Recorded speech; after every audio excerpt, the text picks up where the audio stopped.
సిద్దిపేట జిల్లా కొమరవెల్లి మండలం గురువన్నపేటలో మైనర్ బాలిక అత్యాచార ఘటనపై సిపి అనురాధ స్పందించారు. ఫిర్యాదు వచ్చిన 4 గంటల లోపే నిందితుడిని అరెస్టు చేసి రిమాండ్కి పంపించినట్లుగా సిపి తెలిపారు.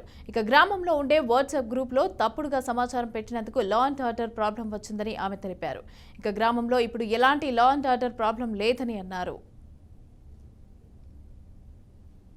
9th ఎర్లీ మార్నింగ్ 2 o'clockకి కొమరవల్లి పోలీస్ స్టేషన్ లిమిట్స్లో ఒక పోక్సో యాక్ట్ కేసు మీద కంప్లైంట్ ఇవ్వడం జరిగింది.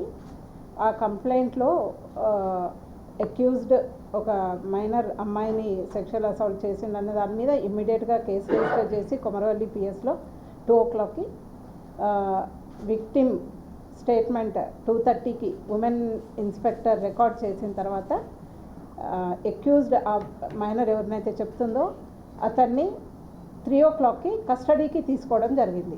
ఇవాళ ఎర్లీ మార్నింగ్ 3 o'clockకి కస్టడీకి తీసుకొని ఇమ్మీడియట్గా రిమాండ్ రిపోర్ట్ తయారు చేసి అతన్ని వితిన్ 2-3 hours జైలుకి పంపించడం జరిగింది. కాబట్టి